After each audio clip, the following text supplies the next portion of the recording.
welcome back everybody to what I'm gonna call the series that almost broke Rimworld for me. So I've tried 4 different attempts to record this. First attempt was just after the Alien vs Predator episode went live that, like 2 days ago now. Yesterday, I tried recording it again and found something else had broken, and then today I just tried recording it and found something else had broken, which we didn't consider. I've got to give a big shout out to Sydney for help with this mod pack too, because without him I would have probably just given up on it, to be honest, because it is that complicated. You're probably wondering, Mr. Streamer, how could you ever do something that's so complicated in Rimworld that it wouldn't break, considering some of the mod packs we've done in the past? Well, that's a great question, random commenter. What we've got going on with this mod pack, and the central idea of this series is very complicated. So we've got many different things going on, but the main ones are, from the top, the Medieval Times mod, and I've also got Medieval Vanilla mod as well, for reasons I'll explain later on.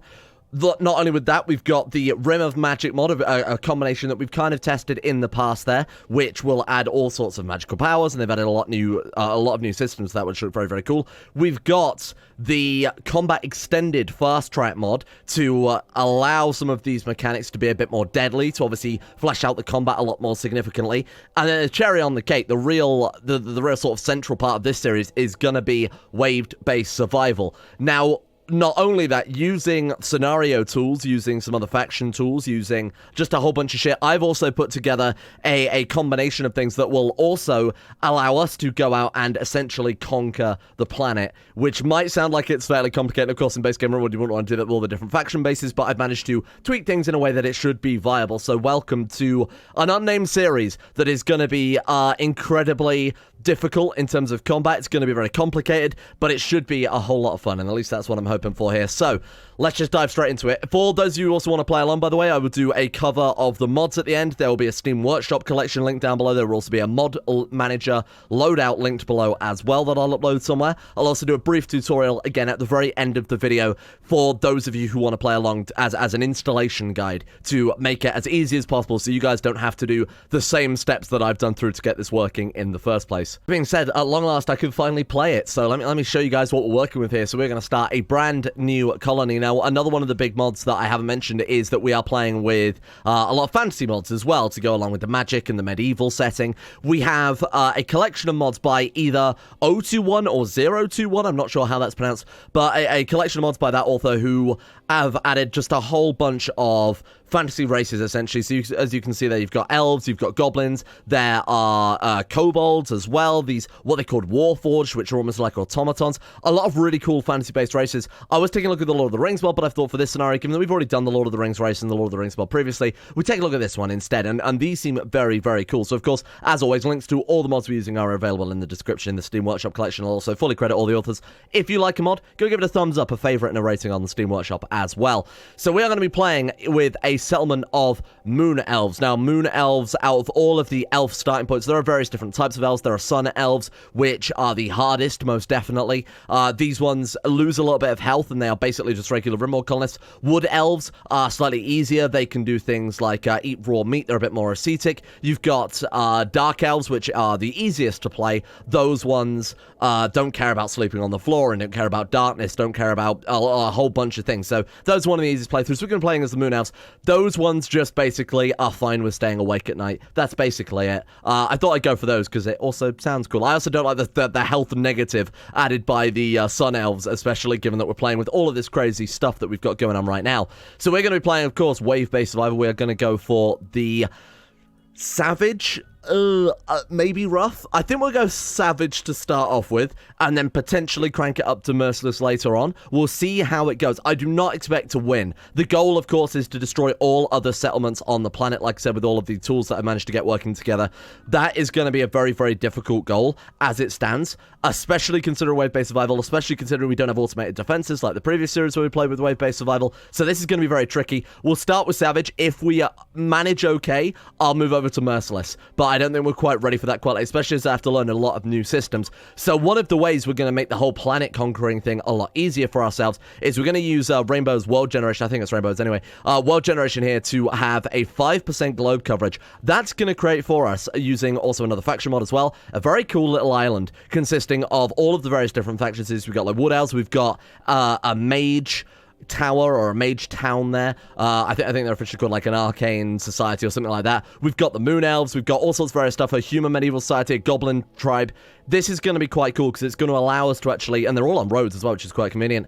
This is going to allow us to actually get full control over the planet. It makes, I think, all of these various different races and all these various different factions much more impactful. You know, you haven't got to deal with 50 different tribals, which don't really stand out for one another, whereas these are very distinct and should all pose unique threats. Mages, of course, turning up with lots of mage bands. The humans turning up with lots of armor, forged weaponry, the elves with their own sort of racial bonuses, higher movement speed, etc., etc. So this, I think, is going to be a kind of a unique twist on things. Where do we want to start?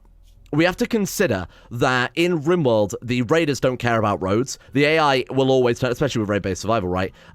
Those are just going to turn up every 3 days like clockwork, or every 2 days, whatever it is. For us, though, the roads are a big consideration. But I also don't want to be like...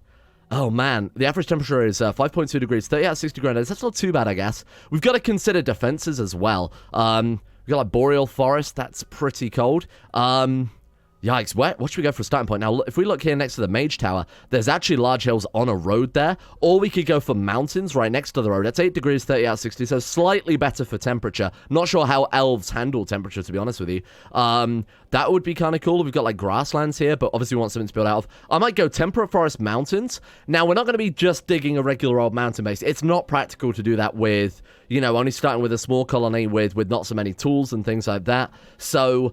we are going to build a big fuck-off castle, something I've wanted to do in Rimworld for quite some time here. We've never really had a reason to do so. We're going to lose opinion with these guys. All of these factions are going to be hostile to us, so don't worry about don't worry about that. Everybody's going to be our enemy. There's also going to be some other restrictions. For example, I'm saying that we can only recruit elves in this series to have a little bit of balance, and you'll see why. I've prepared a little bit of a backstory here to explain what's going on. Why are we out here in the world? Why does everybody hate us? And then let me introduce you to our crack team of travelers, exiles. We have, from the top, a very incredibly original character in the form of, I don't know how you pronounce that, Elrang Elf Boy, a 359, relatively young elf there, and of course we are playing as the Moon Elves as well. A beautiful, industrious fire mage. I figured we would start with, I was thinking maybe we wouldn't go any magic whatsoever, but if we are limiting people who we can recruit already, and if we are going to be up against wave-based survival with no automated weaponry, and obviously only a couple of people to start off with here, I figured we could do with the firepower, quite literally in this case. So he is going to be the one to keep us alive. He is also a xenophobe. Why is he a xenophobe, to be honest? We'll find out about that in a second. Construction is quite high, plants is quite high. He's a ranger through and through, you know, an elf who's experienced the lay of land, knows how to survive out there, so good medical, good construction, good shooting, good plant knowledge as well. Everything you would need for survival. He's very much the bodyguard to our next character, incredibly originally named Galadriel, a medieval lordling, a minor lady perhaps to inherit a kingdom, who in her adulthood was forced into exile, a fugitive. She was supposed to be the queen of the Elven realms, but they turned against her.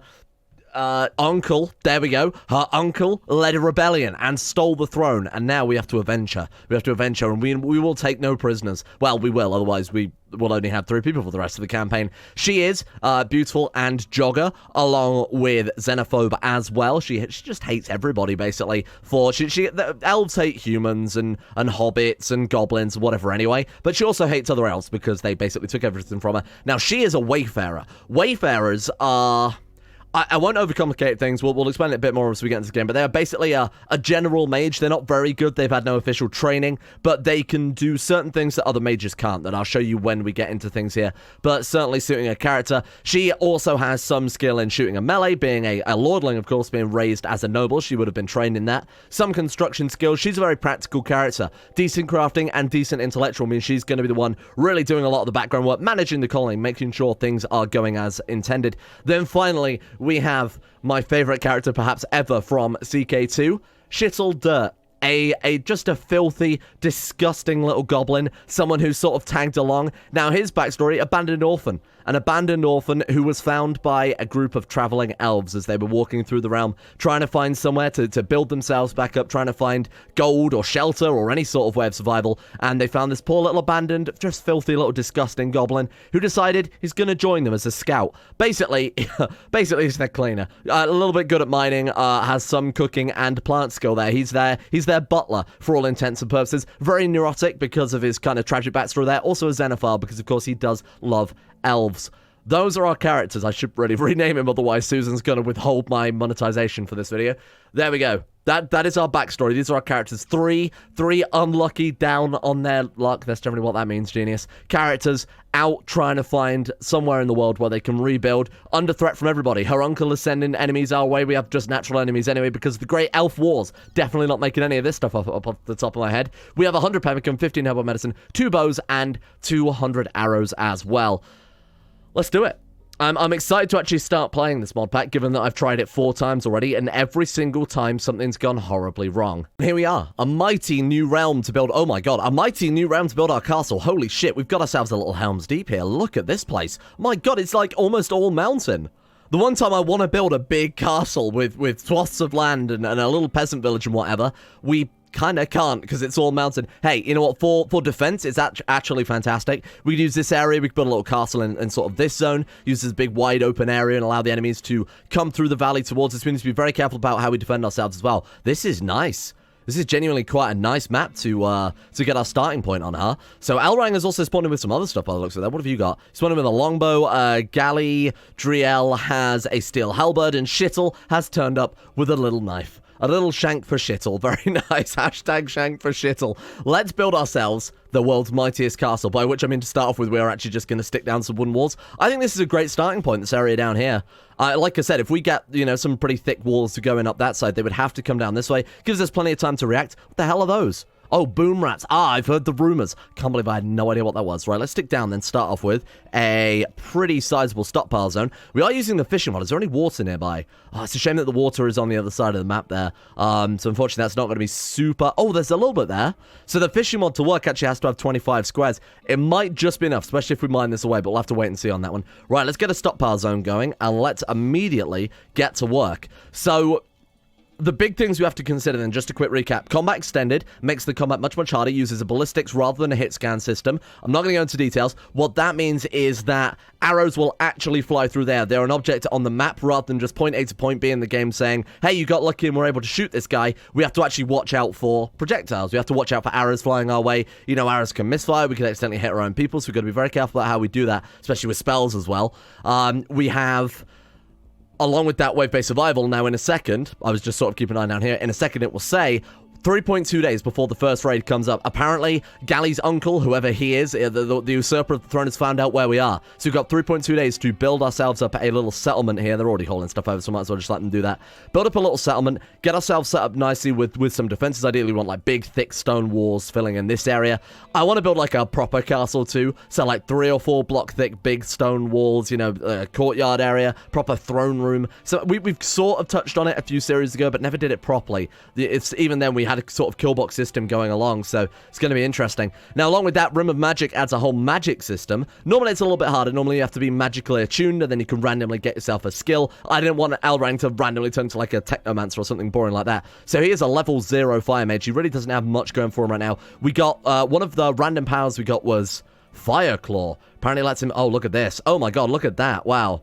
So what does that do exactly? Creates streaming tendrils of fire that rake across your enemies, leaving destruction and fire in its wake. Okay, that sounds cool, and we can upgrade all of these various skills. I won't get too deep into it. Now, the Wayfarer is the one thing I do want to explain. So a Wayfarer is someone who has magic potential, but is someone who... isn't officially trained. So Elrang will have officially become a fire mage. Galley is just someone who just knows how to do magic shit. So her skills are... she doesn't really have any skills, but she will eventually be able to learn any mage skills, any generic, they're called cantrips. So being able to do healing or teleport or magic missile, sort of generic mage abilities that any mage can learn. She can do those, but she can do them slightly better than a regular mage. So that's something to consider. She's not going to be useful for a very, very long time. What is this? She's got the Wayfarer. What is that? Increase attributes through training and hard work. Very nice. And then we all get some sort of various different stuff there. But again, she can learn magic, but right now she doesn't have any magic. Shittle is just Shittle. Shittle by name, Shittle by nature, Shittle dirt. Okay, let's get ourselves immediately working on some things I should have mentioned as well. Obviously, low technology here. Not only do we have only medieval technology, we're actually missing out on a lot of technology to start off with here. We don't have things like, well, furniture for a start. Basic furniture, complex furniture. I don't think we can even build beds at this stage. So this is going to be a very, very difficult start point. So I'm going to be very careful about when we are unpausing things. I'm not just going to let them go kind of nuts here. I should really also do their jobs to start off with. Sure. Okay, we've got to be a bit more min-max here, especially for these first few raids are going to be, I think, incredibly difficult. You know, with us being mages, there's also a small chance that, hey, this first guy that could turn up could be a blood mage and could basically wipe us out immediately. So we have to be very, very careful about how we approach this. I'm not going to worry about a lot of these jobs to start off with here. Butcher, cook, brew, that's Shittle you're in charge of. Actually, won't bother with brewing. Shittle is in charge of doing all the shit work, the grunt work. He's basically our butler, like I said. And then we'll have these two are both kind of similar in terms of their building skill, so I'll let them both work at the same time on that. Shittle, you're in charge of harvesting and growing. We won't bother with the other two because there's not going to be obviously much to grow right now, is there? Quarrying, mining, drilling, plant cutting. Actually, we'll say that's highest priority as well. Be very careful about what I have them chopping down there. Okay, I'm pretty happy with that then. So we'll leave it there for the time being and just, deliver as well. We should have Shittle delivering resources to buildings to help these two out a little bit. You know, that's his job. He's the grunt of this colony and he's put in some effort. Pretty happy with that. I think that'll do for the time being. So let's let them get some wood in and I'll start planning out sort of a basic structure. What the hell was that? You see that weird flash there? Huh, very strange. Let's build ourselves a basic structure then to start off with. What have we got? Oh, we've got embrasures. Oh, added by combat extended. Right, makes a lot of sense. So we've basically got like ourselves some arrow slits there. Very cool. We've got very short walls. I assume those let us shoot over the top. Cover height 1.14 meters. What does that mean? We'll stop gunfire at this. Humans will generally crouch down below it. Oh, okay. What about Shittle? Does Shittle have a height? That would be interesting if maybe he's too short to stand behind the wall. That'd be really interesting. Doesn't look as if like characters have a height, but that'd be a weird mechanic if that is the case. Again, I'm not really sure. It's been a long time since we played Combat Extended, so this is going to be it's going to be a lot of learning for me as well. So don't be surprised if we do fail our first attempt. Okay. First things first, let's just build a very, very basic house as far back away from the entrance area as possible, and then we'll turn it into a proper little, turn it into a proper little sort of medieval steading later on. I'm gonna also immediately get a wall over there so that we're building that up, and they should be, yeah, they are growing. Okay, I just wanted to make sure I'd done the jobs correctly to start off with here. We should also make sure they are not tempted to go and sleep or do recreation or anything. This is solid work. Actually, I'm going to say for the first day, let's just do nothing but work. Actually, I'll quickly set you to South Tend as well. Right, so let's just say work all the way through to midnight. Then they can have a few hours sleep, and then the next day I'll be a bit more relaxed on them after that stage. We've got to make sure these defenses are up together, though. So let's make that a couple of blocks thick. In fact, I'll make it 3 blocks thick. That should stop a few sappers. They should be less likely to dig through that. Man, they got that done quick. Fuck me. Okay, so beds we can't get. There are no beds. We have to make a bedroll, which means we're going to have to go out hunting. So let's get, let's give Shittle a composite bow, and let's also give him some of the arrows as well. Let's get him well equipped there. You can use this, right? You're not limited because you're a crappy little goblin. Can I test this out somewhere? And fire. Yeah, there we go. Okay, that's working fine. So like I said, we're on a ballistic system now rather than hit scan, which means that arrows will have to fly through the air. You know, it's not just a case of they fire and then an enemy will glow red at showing that they've been hit. You will actually physically see the arrows or whatever else it is firing at them fly through the air. Okay, question is, what the hell are we going to hunt to get some beds this early on? Ibex have a chance to fight back, don't they? Same with Muffalo. There are some deer, but they're on the other side of the map. That's a bit inconvenient. Let's take a look at the wildlife tab. I don't want anything that risks fighting back. That's absolutely... Yeah, okay. Got plenty of rats. I don't really want a rat skin bed. I feel like that sounds just like the worst thing ever. Fine, you know what? We'll go and kill some doe.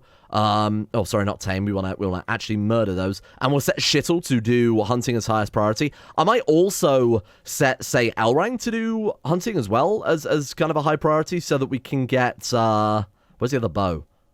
Can't for the life of me see it. Where the hell is that? Have we got it in our inventory still, someone? Not sure. I'll find it in a second. Oh, no, there it is. It's right there. I'll also get him to equip the bow that we can actually use. The longbow is really, really good. It has a long range to it, obviously, but we need much, much larger arrows than what we have right now. I guess they can't draw back far enough. How much pemmican we got, by the way? 14. We've already eaten half of it. Are you kidding me? We've barely fucking done anything. Okay, maybe hunting is a good idea to start off with then. Okay, so let's go to the work tab. let's say that hunting is priority 2. I'm going to say priority 2 for the time being, because that way, if there's no building to, they'll go out and hunt. I think that's a fair thing to do right there. I'm also going to drop down plant cutting below hunting then for the time being. I just wanted to get the basic structure up together. And Galley can sort of build basic furniture, maybe even put in a floor. I'm feeling generous. I'll let you have a floor. You know what? Maybe we should also dig out these cave walls. Not much. Like I said, I don't want to be doing another mountain base. They are a little unoriginal, I think, given the amount that we've done them. So I'll let them have a very small sort of mountain base. But again, I want most of it to be on the outside of the map there. There we go. Just don't want them to have the mountain walls in the base so that it upsets them. Otherwise, they get beauty debuffs. Because, oh no, my emergency shelter I'm in is made of stone and not the finest wood. There we go. Okay, that shouldn't take him too much time. How are we doing with the combat there, Shittle? Any luck? Oh, I accidentally drafted him. Sorry, my bad. I should have let him go out and do his own thing there. Also, why are you mining? Go and hunt, you weird man. Why is he not hunting? I've accidentally set him a high priority job.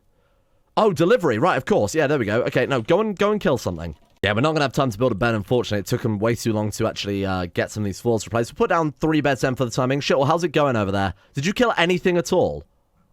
Did he actually... Oh, we did. Okay, did I not set this to have corpses? That sounds like something I do. Yep, absolutely it is. Okay, let's get all of these. How many did he kill? Did he just kill the one thing?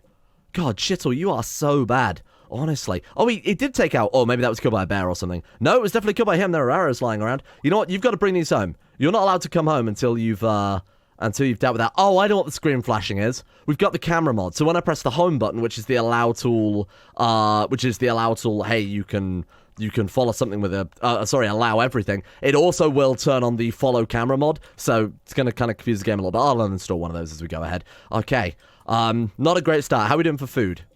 Damn, that's not good. That's not good at all. Lovely day. Okay, so we need to very, very quickly get them some breakfast, because otherwise they're all going to starve to death. Let's go ahead and harvest all plants on the map, that is, by the way. So we can't have that. I'll have to cancel whatever they don't do after the fact. While one of them is going off doing that, we can have the other one put down a butcher table very quickly. I'm going to put that outside, actually, just to not ruin the house too much. Right, let's put the butcher table down. Then let's... Oh, shit, please hurry with your...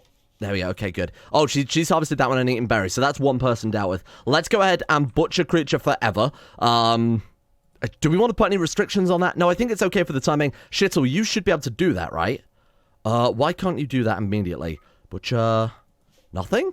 Oh, because he's... Oh, I'm sorry, he's Sad Wanderer. I didn't even notice. My God. Okay, we'll have to bring Elven on then as a temporary butcher for the time being. Let's go and get you eating some tasty, tasty squirrel. We'll also put down a campfire very quickly just to ensure that... we're not going to starve to death. My God. They should have packed more pemmican. I shouldn't have done anything. They should have packed more pemmican. This is their own fault. Oh, he's got an entire deer. Okay, that's good. Cook simple meal. Do forever. So the second he butchers this, I'm going to make sure, just so he doesn't end up eating it, I'm going to make sure he cooks a meal immediately. So let's prioritize cooking at campfire instead. There we go. So no raw meat modifiers. I think that was probably not bad timing there. How's Shittle doing? He must have, minor malnutrition already. God damn, sorry, that's my bad. Okay, we're not doing too badly, though. We've got a little structure set up. It's not fantastic by any stretch of the imagination. In fact, it's absolutely garbage. We've got some natural defensives going for us. I mean, it's very, very nice. Why have we put all of those... No, don't allow rotten corpses. No, don't allow fresh corpses, sorry. That's so bad. Now, one of the things we can't do is store anything for a long period of time. So we never really want to hunt that many things in the future. And the reason I'm doing it is so we can build beds for our people to start off with here, so we can get enough leather to do that. So what we want to do is probably churn out pemmican. I would never normally in Rimworld ever make pemmican, but as it stands right now, oh, look, we can cook, like, jerked meats. To help preserve them for a long time. That's a good idea. So they don't get much nutrition at all, I would assume. I see point nutrition 0.85 compared to a simple... Actually, they don't give much less than a simple meal. Really? And if they last much longer, fuck it. Let's cook jerk meats forever. Why would we not do that? My God. Okay, maybe it takes longer to actually cook them. That'd be an interesting balance. Go ahead and cook. It certainly looks like it might. It definitely looks a lot slower, doesn't it? So these jerk meats instead will spoil in 45 days rather than the meals, which will last 4. I think that's a much better use given that we've accidentally butchered so many or killed so many animals up front here. Right, let's go ahead and also set up a stockpile for stuff indoors that we don't want to degrade. Like the jerk meats, for example, are absolutely fine in here. So let's go ahead and very quickly... Important. Clear all. Let's allow foods. No rotten, preferably, if you don't mind. Let's go for... What will degrade? items, weapons, apparel, manufactured, raw resources are fine just to sit outside for the timing. I'll obviously sort it all out later on as well. We'll also allow magic items for the timing, sort of see what we end up with. And honestly, I would rather have built that campfire. I should have built the campfire indoors, because it's also quite a temperate area. It's rare that we play in a temperate forest. Okay, so you're going to get all of those butchered. Shittle is still out of action. What is Galadriel doing? Heal root. That's not a bad idea, but I should probably cancel her designation for the time being. So let's go ahead, cancel all of those. We've got a wave 1 in 19 hours. Shittle is no longer wandering sadness. Great news. So let's get some research done then for the time being. Very, very quickly, if we could just get some beds, if we can get... Oh my god, look at how little we've got. We've got quarries. We can dig a hole. We can build a wooden hole. We can build a research bench. Incredible. So we need... Oh, we also need 25 steel for that. Right, okay, of course. Let's put that one there. No storage space for what? Chunks? Did I seriously not set that for... Set it for corpses and not chunks? I think I meant to press corpses and... sorry, chunks and accidentally press corpses, hence this whole mess. That's completely my bad. Yeah, that's exactly what's happened there. I wonder why I'd set for fresh corpses to be just left in the middle of the ground like that. Very weird. Shittler's collapsed. That's okay. He'll be okay by tomorrow.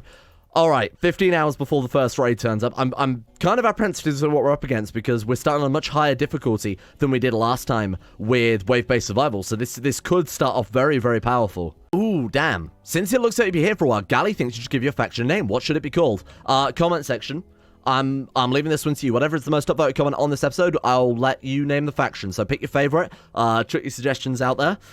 I honestly have no clue. So what about, we'll do a faction name and a settlement. How about that? I kind of could come up with something, but I want to leave it down to you guys. For the time being, in faction, we'll just call it Elf Exile, and then for the settlement, we'll just call it Exile Settlement. And then I'll leave it to you guys to come up with something good that fits the theme. I don't mind serious names, joke names, whatever. Feel free to chuck whatever this way. That's a good start, though. I'm pretty happy with the amount of food we've got. These jerk meats seem like they could be really, really overpowered.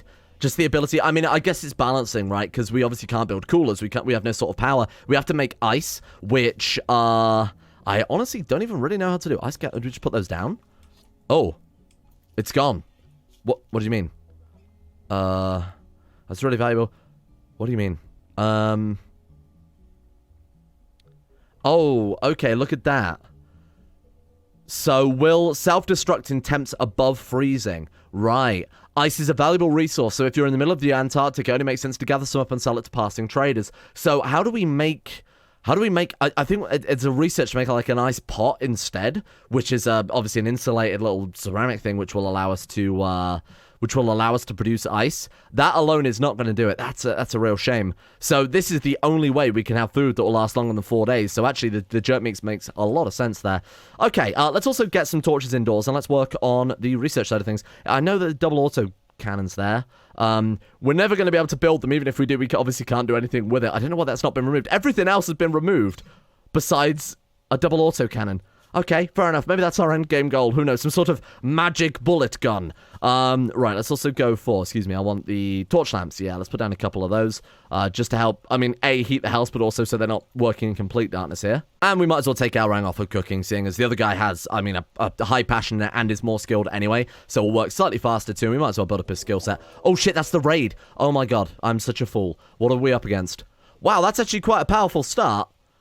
A man-at-arms from the Nephew's Royal Court. Why don't we take a look and introduce our factions here? So we have the Kingdom of Finsiora, which is the Dark Elf Kingdom. The Lord is Myastra. Myasatra, I think. Minus 75, of course. Hostile, and they are enemies of the White Cactus Kinship and Nephew's Royal Court. We have the Kingdom of Lambun, a Moon Elf Kingdom. This must be the kingdom that our people hail from. Minus 75, the enemy of the White Cactus Kinship and the Nephew's Royal Court. We have the Empire of Kajeda, the Sun Elf Kingdom, Lord Darrelly, enemy of the White Cactus Kinship, the Empire of Dinharem, Wood Elves, the White Cactus Kinship, which is the Goblin tribes, Nephew's Royal Court being the Medieval Society, and then Capitalor, the Arcane Fold, the Mage King, Jack Tent Kynard. Wow. So those are our enemies. Those are the people we're going to try and wipe out. So they've immediately sent a man-at-arms. So these guys are quite heavily armored, to be honest. Salat helmet, cloth tunic, a hawkberk, tabard, gloves. Look at this guy. He's an absolute unit. He's turned up in like a fully geared knight has turned up to fight us. We'll send Alrang. We'll send our fire mage to see if he can deal with it. I mean, it's during the rain, so that's not really good timing at all, is it? Right, Let's let him come a bit closer. Let him come a bit closer, and then we'll hunt him down. I'm going to very quickly get Elrang to drop his bow for Galadriel as well, because she's got a halberd, which, don't get me wrong, is fine, but there's no reason why she can't equip both, right? So let's get you to drop that on the floor, if you don't mind, and also drop these stone arrows there. You go and get that one equipped, and pick up all the arrows, too. There we are, okay. Can we equip that as a sidearm? You might be able to pick it up and swap between them. I don't remember how simple sidearms to the combat extended works too well. Elrang, you are just going to rely on your magic. What does Ray of Hope do? I should probably take a look at that one, because we've also got that one unlocked as well. Creates an aura of hope that periodically buffs the ally. Oh, cool. Arcane augmentation that assists the worker in improving their physical capabilities and their mood. Oh, nice. So it requires 40 mana to maintain. So a permanent minus 40 mana, but it gives him movement speed, blood pumping, consciousness, etc. That's very nice. That could be quite a powerful little thing there. So Fireclaw is what we're relying on here. Here comes Slappywag. We'll send Elrang up first, just because I think... Oh, we can actually hit him from there. Go. Take him down. Ooh, a good hit, but it didn't do much damage, unfortunately. We managed to do a pretty significant burn there. Burnt his neck and his right hand, but he is still coming. That alone is not going to stop him, I'm afraid. Did we force him to... Oh my god, he's unequipped his sword.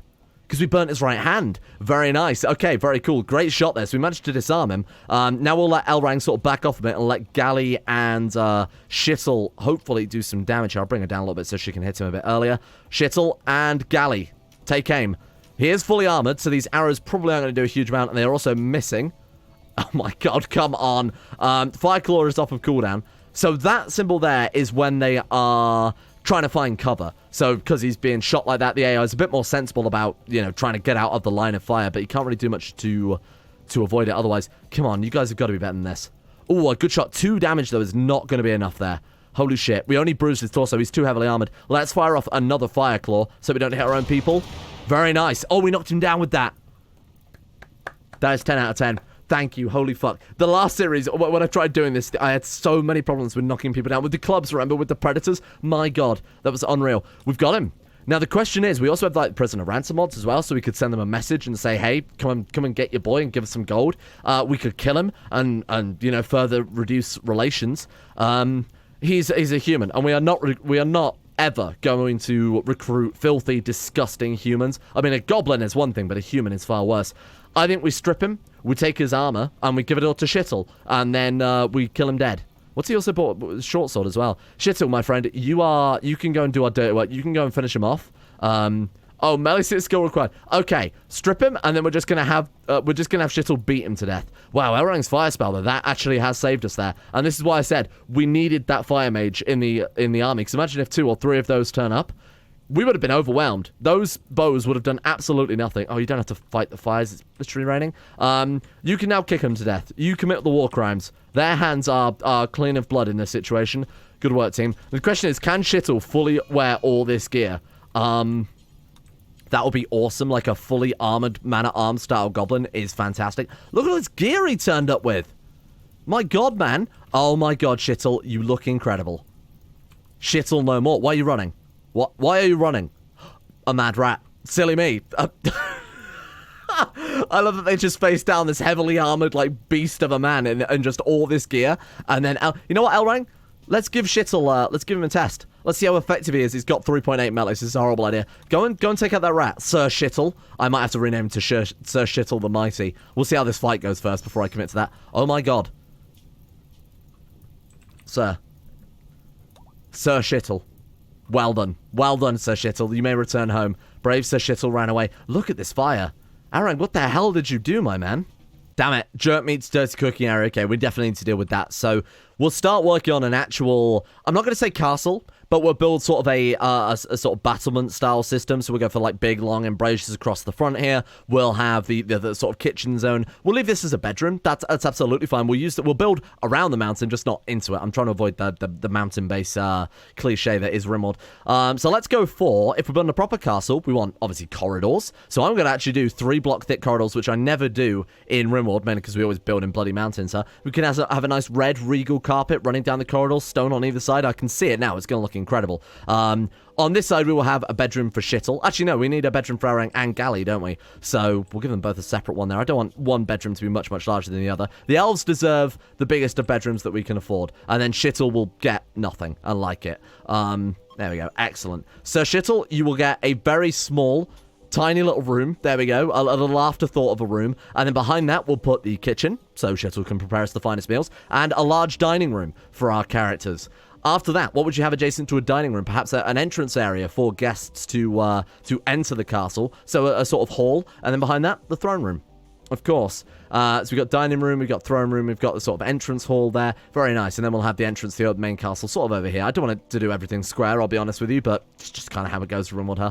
Then we want actual walls. Now, I don't like building everything out of wood, obviously, to start off with here, but we've got so much to do that there's just not enough time to stone cut. But I actually do want them to have a working house for obvious reasons. Oh, we also need to incorporate this into the castle as well, of course. So we'll do something like I said, let's not make it a giant cube as per usual. That's fine. That's okay. I'm all right with that. I might even round this room out as well. I'm pretty happy with that. I think it's a little ambitious to start off with, but again, they need a castle. She's nobility. He's a royal guard as well, so deserves some measure of respect. I've got we've got the little foyer area. I've tried to smooth things off a little bit, and then an area in the throne room, just in case that obviously your queen doesn't want to traipse through this main entrance where all the peasants are waiting and traipse through the royal eatery. If she wants to go back to her room very quickly, there's going to be a back entrance built through the mountain there to flee from the peasants and the common folk if it all gets a little bit too overwhelming. I do want peasants and common folk, but again, they've got to be elf peasants and common folk.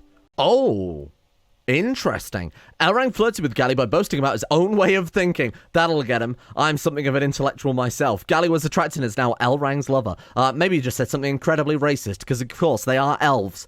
Shittle is deciding to vomit all over our fresh food. The food poisoning mage's really getting to him, huh? Oh my god, he's going to be useless for a while. Shittle, you honestly couldn't have vomited in a worse zone. You weird little man. Holy shit, you guys are moving fast. I suppose we did cut down just an arse load of trees, like way more than we needed. But it turns out, you know what? We did need it. We need it for this glorious palace. We'll let them just do that all day. We'll let them work on that. I should really get a research bench built or something like that. But you know what? A royal eatery. It just occurs to me, we've got this big castle and absolutely nothing to fill it with because we have no furniture. How do we build a bed after all? Oh my god, the raw meat. Oh my god, the raw meat is... It's really annoying because he started to cook, and obviously so he didn't waste it all. But yeah, he's just way too ill to be of any use at all right now. Oh, he's gotten over it? Okay, so we actually might be able to help us out. Now, other things to bear in mind, we are playing with Combat Extended, which comes with its own gear and loadout system. So if we've got him fully armored, so shittle like this, he is going to be a lot slower. So why don't we take off... He's got a tunic, a hawkbuck, and a tabard. I think it's all kind of a little bit over the top. So let's take off the tabard. Let's take off the tunic as well. Let's take off the... we'll take off the gloves. I guess they're not probably helping out too much. We'll keep the boots on. Maybe we should drop the hawkbuck and have him just wear the tabard instead. There we are. The helmet is the important thing here. That makes him look a bit more knightly. What else are you wearing here? Why is he so slowed down? Is it I guess the arrows and the bow? Honestly, I'd rather him drop the sword and keep the arrows and the bow equipped. That probably makes a lot more sense. And after all that, there still wasn't enough wood. Oh my god. Yeah, this was a little bit too ambitious, huh? One day till the next raid, by the way. Elrang's decided to put on the armor. That's kind of cool. Shittle still looks very, very cool in his gear. And then Gali has taken Elrang's robes, which is quite nice. Should we just say chop all wood? I need to lower plant cutting down if we're going to do that. Oh, I already have. So repair, yeah, that's okay. Repair, deconstruct, you're delivering if you can't sew, which obviously we're not right now. Yeah, that works fine. For this early game, it's not super optimized, don't get me wrong, but for the early game, it really won't make much of a difference there. Wow, we've already got ourselves the entrance area built. The dining room is coming along very, very nicely as well. A raid? Wait, whoa, you said 20 hours till my next raid, sir. Sometimes, I did notice in last time I played Wave-Based World, we had this problem as well. So, Miyamura, a wood elf peasant. A peasant, an elven peasant with 13. My god, if we could take you as a prisoner, you would be incredibly valuable. Should we go and get Shittle to fistfight her? Maybe we should get everybody to fistfight her and take her as a prisoner. Wow, you are really, really, really good. High mining as well. You are like the perfect peasant. Okay, line up. We're gonna rush her down. We're gonna wait for it to come. Okay, ready? Melee attack. Beat the shit out of her. Get in there. She's got an axe, so be careful. What's she doing? Don't attack my igniting butcher table, you madman. Right, knock her down. Don't kill her. A recruit?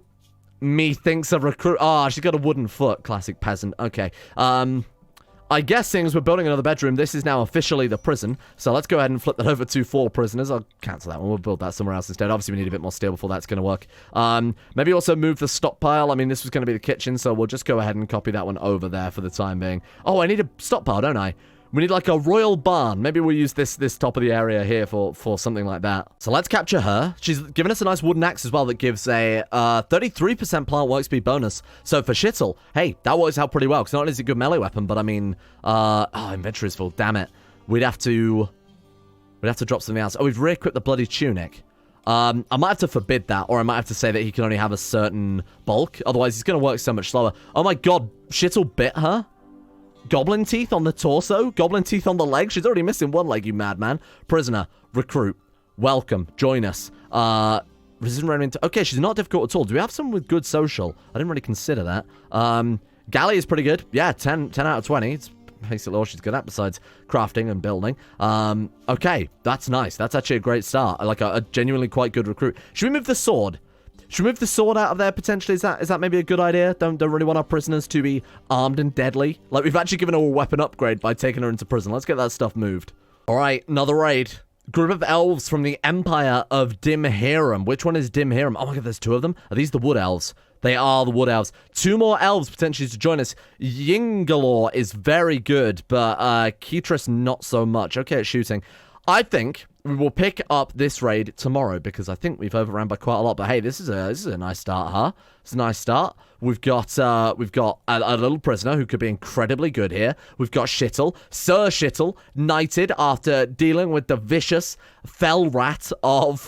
the fuck am I saying? Thank you all for watching. Much appreciated. If you guys are here for the mods installation, I'll start on that right now. I'll show you a little tutorial on how to do that, provide you with download links and everything so that you guys can play along. After that, I will give a shout out to all the patrons for making it possible and talk about what we're going to do for naming schemes this series. So then I'm going to take you through a step-by-step guide on how to set up Rimworld with this following mod pack. For those of you who don't really have much experience doing that, there is also going to be a mod loader loadout as well, so that you can very, very quickly set them all up in the same order as me, so that, I mean, it is semi-optimized. I've had to do a lot of fucking with things here and there to make it work, so just be very careful that you try not to mess with it too much if you are doing it manually. First thing you need to do then is head on over to Steam. Links to this collection will, of course, be available in the description. You want to go to this page here, Medieval Fantasy Wave Survival with Combat Extended, and hit the subscribe to all button that is the top there. There may be some changes. I believe this one includes a couple of mods that I'm actually personally not using anymore. In fact, if we scroll through, we might see a couple like Faction Discovery and Fuse, for example, have since been removed. So I will also remove those from this collection. But just go ahead and hit subscribe to that. By the time you see this video, I'll have edited all that out anyway. So just hit the subscribe to all button, and then obviously give Steam its regular time that it will need to download all of those. What you then need to do is to enable... I'm just going to quickly reset everything so that you guys can follow along here.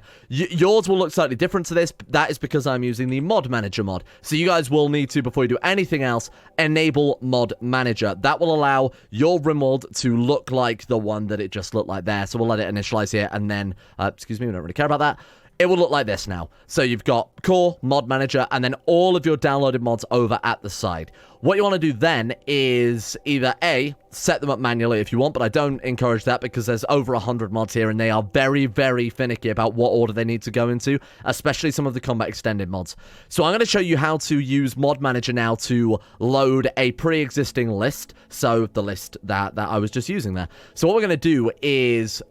go to a link that I'll provide you in the description. There'll be a download link to a file which will allow you to emulate what I've got here. It's basically just a text document that tells the game what order to put the mods in. So go to that download page, download it, put it wherever you want. I'm going to show you where you actually need to put that file. So the file you'll download will look something a little bit like exactly this file here. Medieval Wave-Based Final.xml. Take that out of your downloads folder, take it wherever it is, and you will need to move it to the following place. I've got mine on the desktop. You can put yours there as well for convenience sake if you really want to. We are going to go to our PC. We are going to type in %appdata%, and then we're going to enter that one through. So that's %appdata%. Just to reiterate here, because I know a lot of people get confused at this step. %appdata%. That will take you to a folder that's close to where we want to be, but it's not quite the one we want to be. Unfortunately, there is no shortcut for the folder we want to go to. From this folder, this is the appdata roaming folder. Now, we want to go back to just appdata. So if you're using Windows 10 like me, or Windows 7 as well, I believe even Windows Vista does it too, go far back, you can click the appdata button, and that will take you back a folder. Then you want to go into the local low folder instead.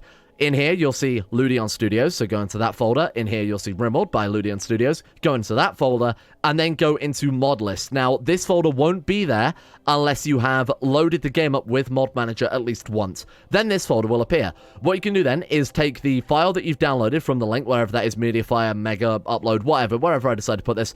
Take this file and then drag it into your mod lists folder. And then it'll have Rimworld by Ludion Studios, mod lists, and then Medieval Wave Base Final. The way you'll know that that works, if you go back into game now and press this icon here, oh, we might need to also reload it. Let's just go back a screen and then go back into mods. There should be, oh, are you serious? We have to reload the game. Well, that's terrible. Okay, I'm going to quickly reload the game. What? Reboot your game is the next step. Sorry, this is probably getting a little bit confusing now. Reboot your game, and then you should, in theory, have the Medieval Wave Base Final.xml file available to load into your mod loader, which I'll show you how to do in a second, whenever it decides to wake up.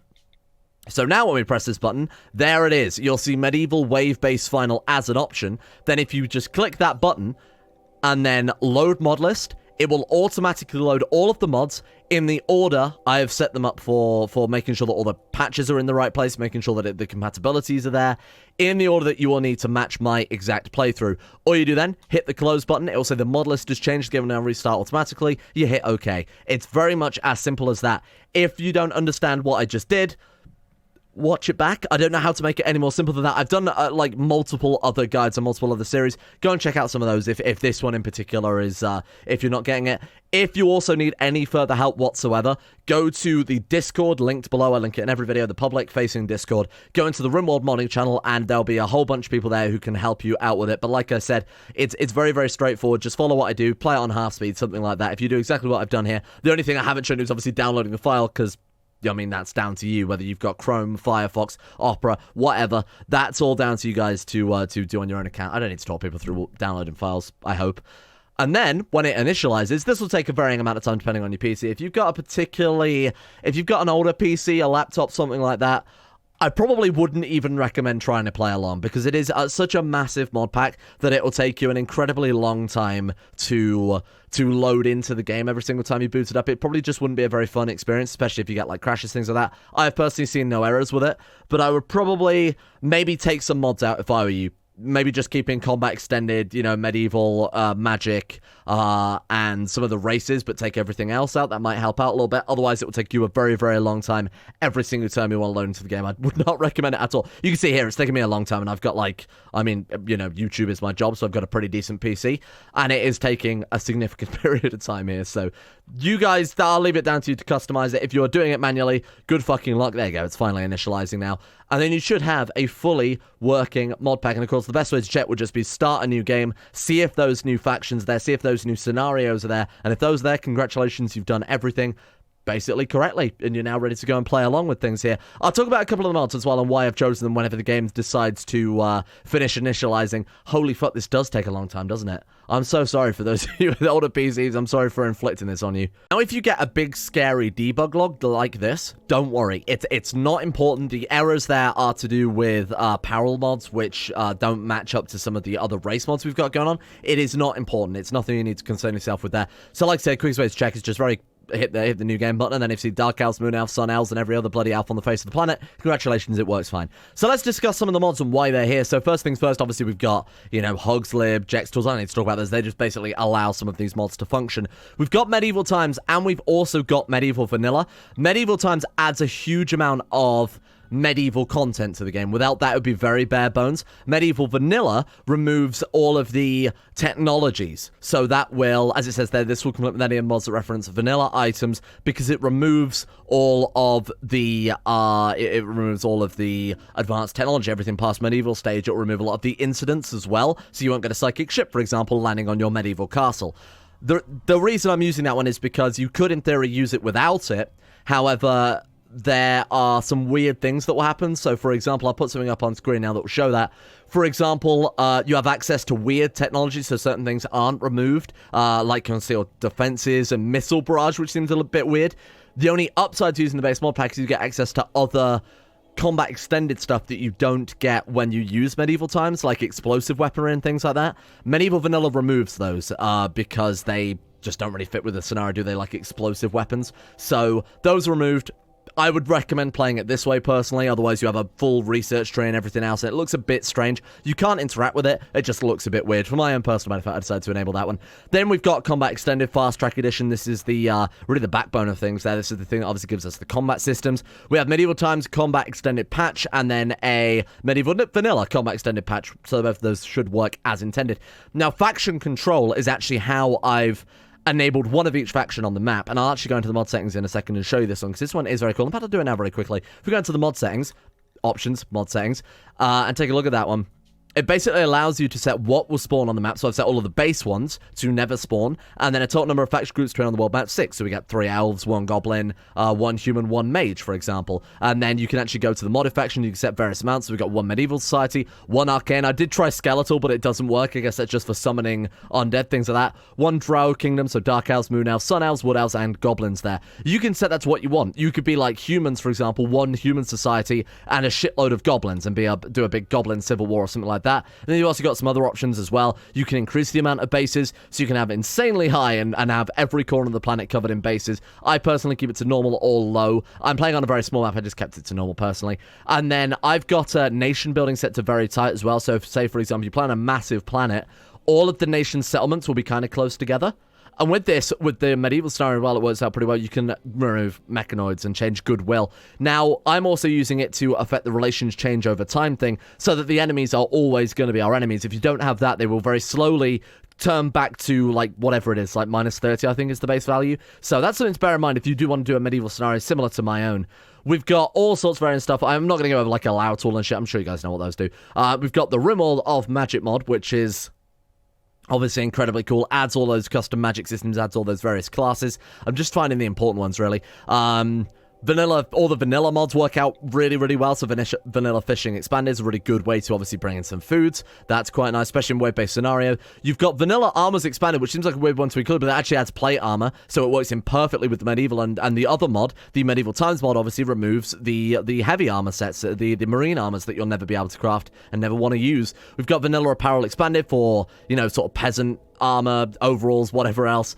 Furniture does also work. You get some luxury royal beds for our Elven castle when we actually get around to doing that. Farming, medical, they're all very good. Now, vanilla weapons expanded adds the crossbows, the blunderbusses. I believe it also adds catapults and things like that too. Catapults, trebuchet, siege weapons as well. That's also got a combat extended patch, so it all works together quite nicely. Then we've got the zero. I assume that is 021. Oh, it's Outpost 21, so I guess it is 021. Toolbox, and then the various different factions included. I didn't mean to disable that. So we've got the elf factions, we've got the goblin factions, Ithalids, which I believe are supposed to be like sort of Cthulhu-style creatures, which are quite cool, kobolds, Warforged, which are like automatons. So this is a really cool mod set that I just wanted to show off, which is why I particularly didn't use the Lord of the Rings mod in this scenario. And that's essentially it for the big mods. Then we've got a load of other stuff too. RimQuest obviously being a bit more of a fantasy-based one. Go out and help people on adventures, maybe give them some random shit to do in the world. We've got just a whole bunch of stuff. Run and gun, run and hide. I'm not going to go through everything, but hopefully you can see why we went for some of these choices. And again, a big shout out to Sydney for actually helping me put this whole thing together, because without him and his testing and sort of helping me out, probably would have given up on this by now, because my god, like I said, I've tried this 4 different attempts, and this is the first time it's actually worked for more than 20 minutes. So pretty happy with that one. We will have to give a very large thank you to the patrons who enabled me to piss around with massive Rimworld mod packs for 40 hours on end. Patrons, if you have Elven names and want to send them to me now, like really early on, I can actually get them put into the game. So we'll see you turn up as a raider, or we could, or if you prefer, obviously I can save the name for renaming someone. But I'd really love to for especially the bigger raids as well, have a shitload of patrons all turn up trying to burn down our castle. I think that could be quite funny. So for you guys, feel free to send me those names, and we'll get this done. And when all of those through, I'll open up to the general public as well. We'll let some of the YouTube commenters have some names in game too. Big thank you then to the people who have made all of this possible in the first place. Thank you to Alchemia, Anthony Gaulia, Suna Kirito, Atmosis, Average Gamer 419, Bacon Kitten, Belek Stromba, Ben Hoffland, Chesty, Crosis, Chris, Derek, DKO, Donald, Fukuna Vasquez, Gogolus, Harik, Harry McGowan, Huey Longdong, Harik? Did I forget Harik? I think so. Apologies. Many big apologies there. Fuck. Big thank you to Alchemia, Anthony Gaulia, Sinacurito, Atmosis, Average Gamer 419, Bacon Kitten, Balek Stromba, Ben Hoffland, Chesty, Crosis, Chris, Derek, DKO, Donald, Fukuna Vasquez, Gogolus, Harik, Harry McGowan, Huey Longdong, Iguana Squad, James Shea, Jedediah Bird, Jonah Waters, Justin Wallace, Caden Carter, Michael Mullen, Norstrus, Necrophilin, Odie, Pelvis Presley, Paul, Rodin, Scott, Skaz, Slippinips, Somnus, Shay, The One Ring, Tom Terry 18, Tyler Kendall, Tyler McClam, Vacuous Bacchus, Varagon, Violet Redine, and William Green. Thank you all for your support at the insane tier levels on Patreon. Much appreciated. Apologize if I butchered anyone's names there. Feel free to shout at me if I got your name wrong, because chances are I absolutely did.